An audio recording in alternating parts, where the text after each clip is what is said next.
नमस्ते विद्यार्थी मित्रों, जय श्री राजेश्वर भगवान। सामाजिक विज्ञान विषयना ऑनलाइन क्लासरूमनी अंदर संत श्री राजाराम गुरुकुल परिवार वती आप सर्वेनु फरीथी एकवार अहीं स्वागत छे।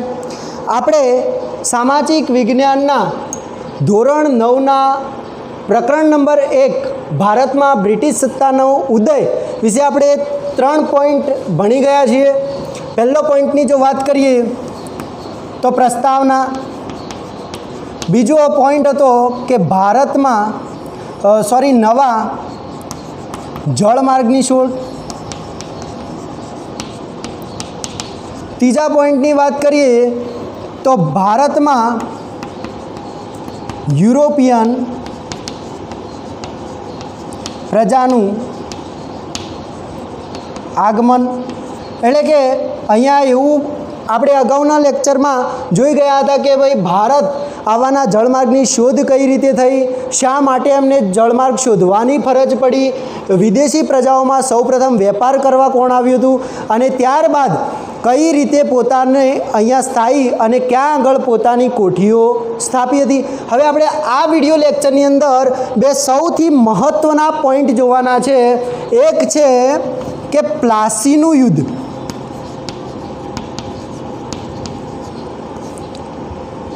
જે 22 જૂન 23 જૂન 1757 અને બીજો પોઈન્ટ આપણે જોવાનો છે કે બક્સરનું યુદ્ધ જે છે 22 ઓક્ટોબર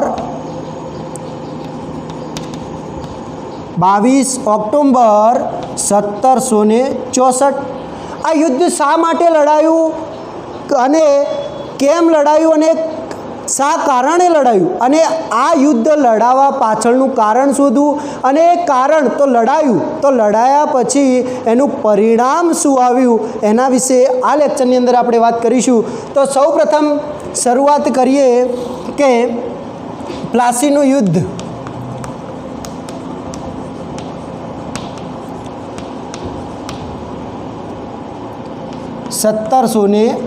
सत्तावन प्लासीना युद्धनी जो बात करिए तो आ टॉपिक जो है प्लासी और बक्सरનું युद्ध ए तमारे भणवानी साथे साथे तमारा जीवननी अंदर ज्यारे पण तमे कोई कॉम्पिटिटिव एक्जामनी एटले के स्पर्धात्मक कोई परीक्षा आपवा जाओ छो त्यारे पण आनी अंदरथी पॉइंट होय ने होय ज छे।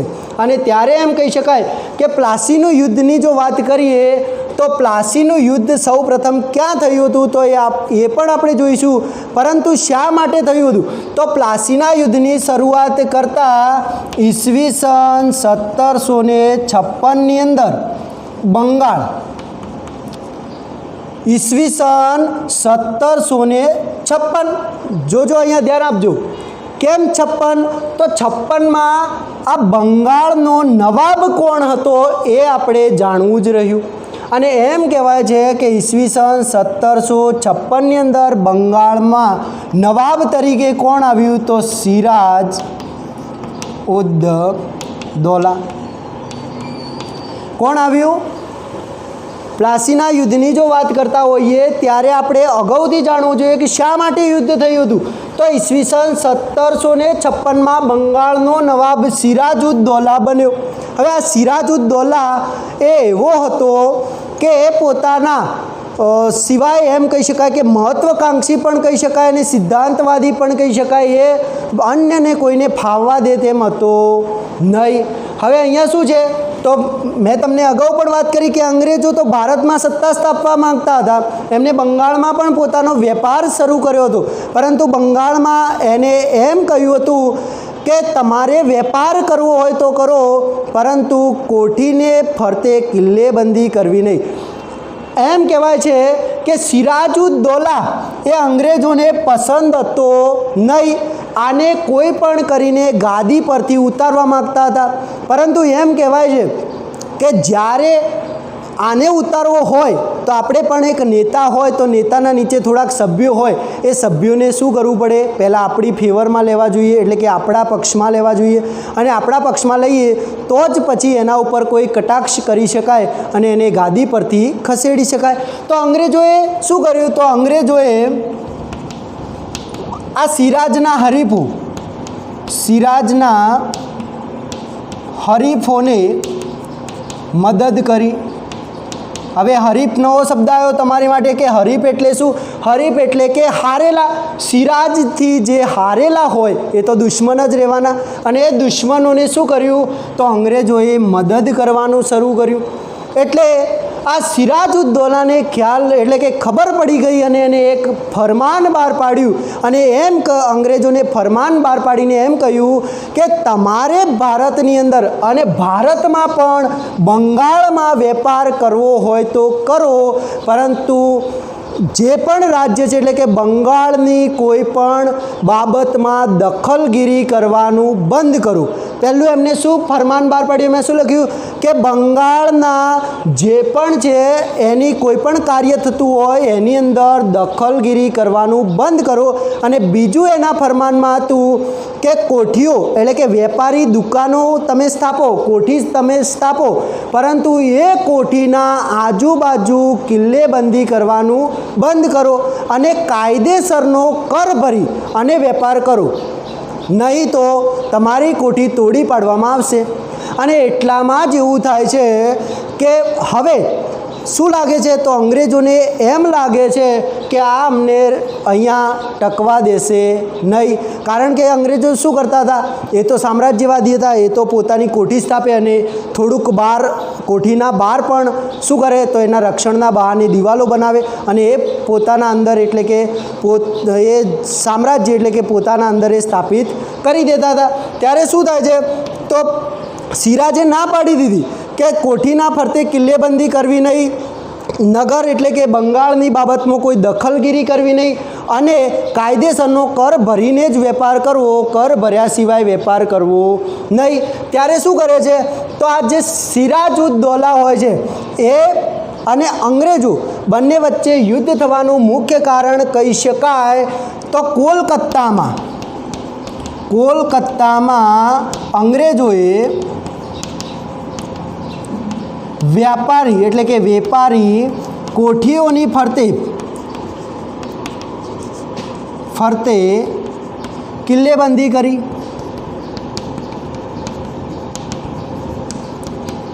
હવે જો અહીંયા ધ્યાન આપજો, માની લો કે અહીંયા સિરાજે અગાઉ તો ફરમાન બહાર પાડીને એમને જાણ કરી દીધી કે કોઠીના ફરતે કિલ્લેબંધી કરવી નહીં, પરંતુ અંગ્રેજો માન્યા નહીં અને શું કર્યું, તો કોલકાતામાં વેપારી કોઠીના રક્ષણના બહાને એમને શું કર્યું, તો કિલ્લેબંધી કરી. અને આ સિરાજને આની જાણ થતાં એ ક્યાં પહોંચી ગયો, તો એમ કહેવાય છે કે 30,000નું કેટલા 30,000નું નાનકડું સૈન્ય લઈ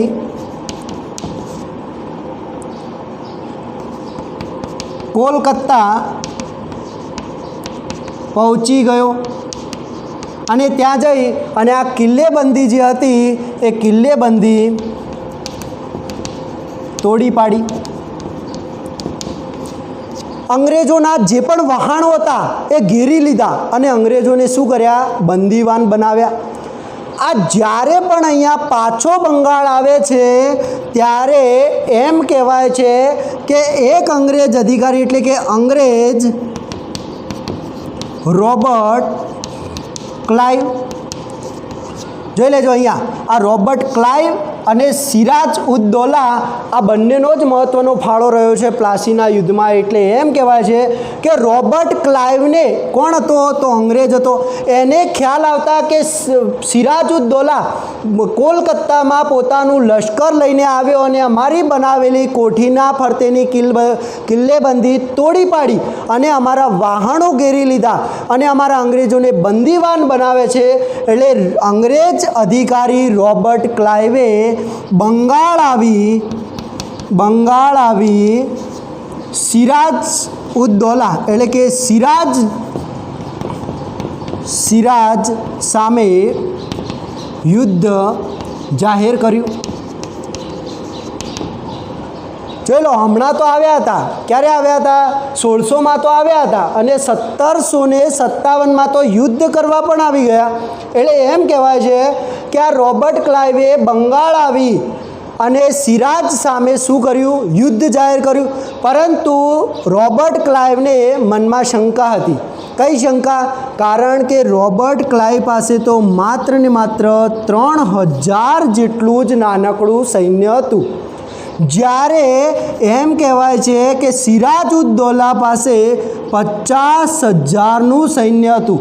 હવે માની લો કે આ 3000 આ 50,000ને મારી શકવાના? ક્યારે મારી શકે ખરા? તો મારી શકવાના હતા નહીં. તો હવે આ યુદ્ધ રોબર્ટ ક્લાઇવને જીતવું હોય તો શું કરવું પડશે? તો એને એમ કર્યું કે દગાખોરી,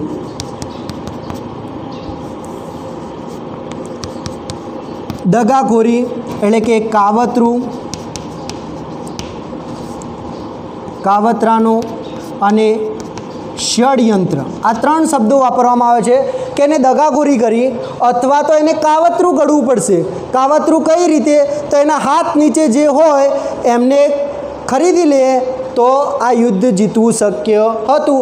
અને કાં તો એના પહેલાં એટલે કે યુદ્ધ લડતા પહેલાં શું તૈયાર કરવું પડે? રણનીતિ તૈયાર કરવી પડે. અને રણનીતિ એટલે કે ષડયંત્ર. હવે ષડયંત્ર કઈ રીતે તૈયાર કરશે? તો રોબર્ટ ક્લાઇવનો સેનાપતિ હતો, સિરાજ ઉદ દૌલાનો સેનાપતિ કોણ હતો? મીર જાફર. સેનાપતિ કોણ હતો? તો મીર જાફર. આ મીર જાફર જો સેનાપતિ જે છે એ યુદ્ધમાં નિષ્ક્રિય રહે તો આખું સૈન્ય નિષ્ક્રિય રહી શકે. માટે કોને ખરીદવો પડશે? મીર જાફરને. એટલે રોબર્ટ ક્લાઇવે સિરાજના સેનાપતિ મીર જાફરને બંગાળનો નવાબ બનાવવાની શું કર્યું? લાલચ આપી. અને એમ કહેવાય છે ને કે લાલચ તો બુરી બલા હૈ, એટલે લાલચ લેવી જોઈએ નહીં. પરંતુ આ તો શું, જો મીર જાફર સેનાપતિ હોય અને એને જો ગાદી મળતી હોય તો કોણ ના લલચાય? માટે મીર જાફર એ રોબર્ટ ક્લાઇવના જે ષડયંત્ર હતો એનો ભાગીદાર બની ગયો. એમ કહેવાય છે કે મીર જાફર તો ખરો, પરંતુ આ વાતની એટલે કે ગુપ્ત મંત્રી હતો શેઠ અમીચંદ. અને શેઠ અમીચંદને આ વાતની જાણ થઈ ગઈ કે રોબર્ટ ક્લાઇવ એક ષડયંત્ર રચી રહ્યો છે અને એમાં મીર જાફરને બંગાળનો નવાબ બનાવવાની લાલચ આપી છે. ત્યારે અમીચંદ આ વાતની જાણ કરવા સિરાજ પાસે જાય એ પહેલાં જ એમ કહેવાય છે કે શેઠ અમીચંદને 50,000 રૂપિયા માટેનો દસ્તાવેજ કરી એને પણ શું કર્યો? ખરીદી લીધો. હવે એવું થાય છે કે જ્યારે પણ યુદ્ધ થશે ત્યારે રોબર્ટ ક્લાઇવે મીર જાફરને એમ કહ્યું કે તારે આ યુદ્ધની અંદર શું કરવાનું છે? નિષ્ક્રિય રહેવાનું છે. એટલે જો તું જ સેનાપતિ હોઈશ અને નિષ્ક્રિય રહીશ તો બાકીનું લશ્કર તો નિષ્ક્રિય રહેવાનું છે. અને એમ કહેવાય છે કે પશ્ચિમ બંગાળના મુર્શિદાબાદ ક્યાં આવેલું છે? તો પશ્ચિમ બંગાળમાં આવેલું છે. મુર્શિદાબાદ એટલે કે પશ્ચિમ બંગાળથી 38 કિલોમીટર દૂર પ્લાસી ગામ પાસેના મેદાનમાં 23 જૂન 1757ના રોજ યુદ્ધ લડાયું. શું થયું? તો મુર્શિદાબાદ ક્યાં આવેલું છે? પશ્ચિમ બંગાળ. અને પશ્ચિમ બંગાળથી 38 કિમી દૂર કયું ગામ આવેલું છે? પ્લાસી. અને પ્લાસી ગામ પાસેના મેદાનમાં શું થયું? તો કઈ તારીખ હતી? 23 જૂન 1757ના રોજ રોબર્ટ ક્લાઇવનું કેટલું લશ્કર હતું? 3000. જ્યારે સિરાજુદ્દૌલાનું કેટલું લશ્કર હતું? 50,000નું લશ્કર હતું. બંનેના વચ્ચે શું થયું? યુદ્ધ લડાયું. અને આ યુદ્ધમાં પૂર્વ કાવતરા પ્રમાણે અથવા તો પૂર્વ ષડયંત્ર પ્રમાણે મીર જાફર યુદ્ધમાં શું રહ્યો? નિષ્ક્રિય રહ્યો. શું થયું? તો મીર જાફર યુદ્ધમાં નિષ્ક્રિય રહ્યો. હવે નિષ્ક્રિય રહેતા મીર જાફર ત્યાંથી ભાગી ગયો અને દગાથી સિરાજુદ્દૌલાનું ખૂન કરવામાં આવ્યું. આ યુદ્ધ એમ કહી શકાય કે 1-2 દિવસ નહીં, પરંતુ માત્ર ને માત્ર અડધા દિવસમાં જ પૂર્ણ થઈ ગયું. આમ તો યુદ્ધ કરવું હોય ને તો એમ કહેવાય છે કે રામાયણ આપણે બધાએ જોયું છે કે રામ અને રાવણ વચ્ચે યુદ્ધ ચાલ્યું હતું, તો પણ કેટલા દિવસ ચાલ્યું હતું. અને જો અહીંયા તો યુદ્ધ છે તો 3000 સૈન્ય 50,000 છે, છતાં પણ માત્ર ને માત્ર કેટલા સમયમાં પૂર્ણ થઈ ગયું? તો અડધા દિવસની અંદર પૂર્ણ થઈ ગયું.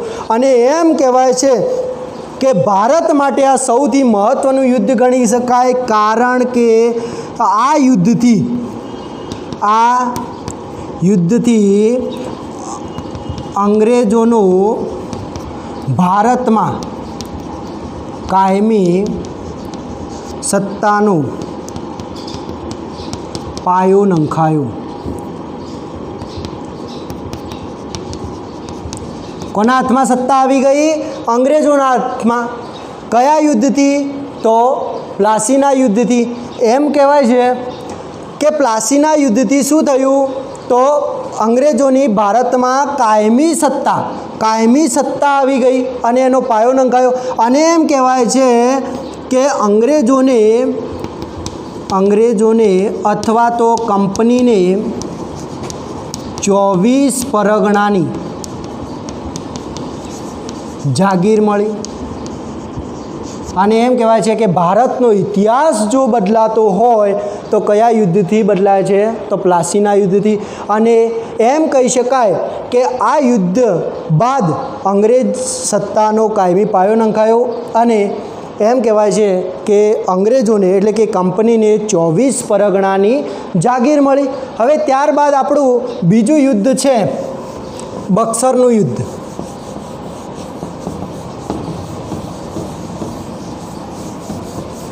અહીંયા મિત્રો બક્સરના યુદ્ધ વિશે વાત કરીએ તો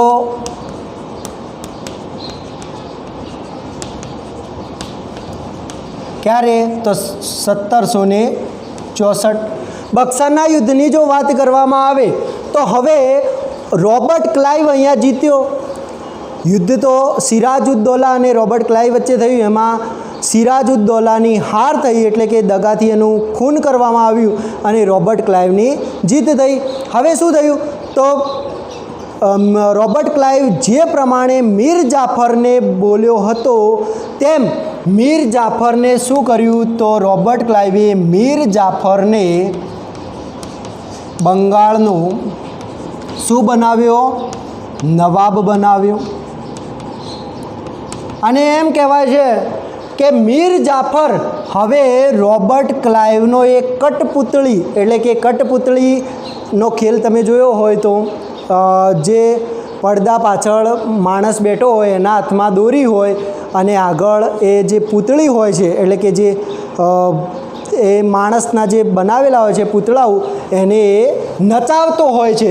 એમ રોબર્ટ ક્લાઇવનો કઠપુતળી કોણ બની ગયો? મીર જાફર. હવે તો મીર જાફરને તો રોબર્ટ ક્લાઇવ કે એ રીતે જ વર્તવાનો છે, માટે મીર જાફરને બંગાળનો નવાબ એટલે કે માત્ર નવાબના રૂપમાં જ બેસાડ્યો, પરંતુ અધિકારો તો કોના હાથમાં હતા? રોબર્ટ ક્લાઇવના હાથમાં હતા. માટે એમ કહી શકાય કે મીર જાફરને બંગાળનો નવાબ બનાવી અને રોબર્ટ ક્લાઇવે અથવા અંગ્રેજોએ તેની પાસેથી પુષ્કળ ધન મેળવ્યું અને ત્યારબાદ હજુ એમ લાગ્યું કે હવે આ મીર જાફર આપણા કહ્યામાં રહ્યો નથી, ત્યારે મીર જાફરને ખસેડી વધુ અધિકારો મેળવવા મીર કાસિમને બંગાળનો નવાબ બનાવ્યો। હવે મિત્રો અહીંયા ધ્યાન આપજો, સૌ પ્રથમ એને મીર જાફર એના વાદા પ્રમાણે એને મીર જાફરને બંગાળનો નવાબ બનાવ્યો, પરંતુ અંગ્રેજોએ પુષ્કળ ધન તો મેળવ્યું, પરંતુ હવે અધિકારો લેવાના હતા। તો અધિકારો તો મીર જાફર હશે તો મીર જાફરને તો ખ્યાલ હતો કે આ પ્રમાણેના અધિકારો છે, તો એ તો એમને અંગ્રેજોના હાથમાં જવા દેશે નહીં। ત્યારે શું કર્યું, હવે મુખ્ય નેતાને જ ચેન્જ કરવો પડે, એટલા માટે એને મીર જાફરને ત્યાંથી ખસેડી અને કોને તો મીર કાસિમને નવાબ બનાવ્યો। શા માટે, તો વધુ અધિકારો મેળવવા માટે। અને એમ કહેવાય છે કે મીર કાસિમ એ તો મીર જાફર કરતાં પણ વધુ મહત્વાકાંક્ષી હતું। મીર જાફર તો આમને ધન પણ આપ્યું, પરંતુ આ તો ધન પણ આપે એવો હતો નહીં। તો હવે આવો એટલે કે મીર કાસિમ નવાબ ચાલે ના ચાલે? તો હવે શું કર્યું, ફરીથી મીર કાસિમને ગાદી પરથી ઉતારી મીર જાફરને બંગાળનો નવાબ બનાવ્યો। પરંતુ આ પ્રક્રિયા થતાં પહેલાં મીર કાસિમ જે હતો એ ભાગી અવધના નવાબ અને બાદશાહ શાહ આલમ પાસે ગયો। એને આખી પ્રક્રિયાની એટલે કે આખા બનાવની વાત કરી। ત્યારે મીર કાસિમ અવધના નવાબ સુજાઉદ્દૌલા અને અવધના બાદશાહ શાહ આલમ ત્રણેયની સંયુક્ત સેનાએ રોબર્ટ ક્લાઇવ સામે યુદ્ધ જાહેર કર્યું।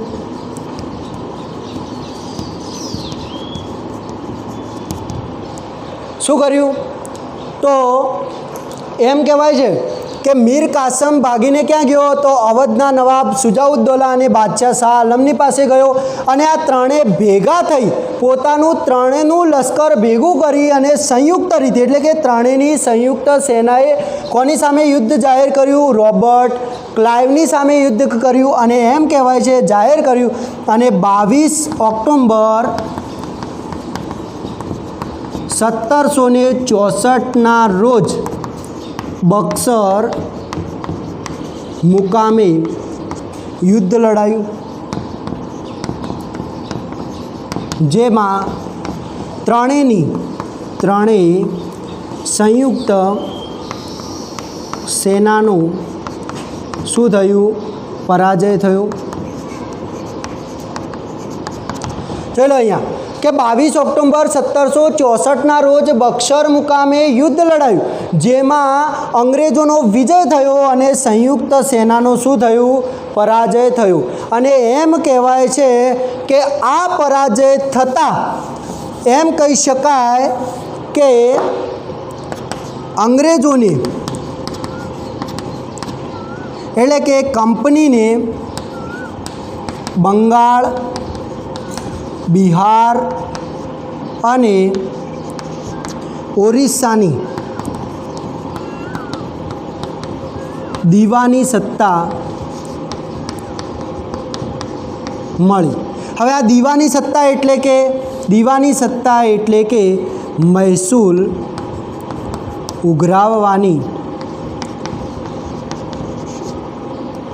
ઉઘરાવવાની સત્તા। જોઈ લો, પ્લાસીના યુદ્ધથી શું થયું હતું?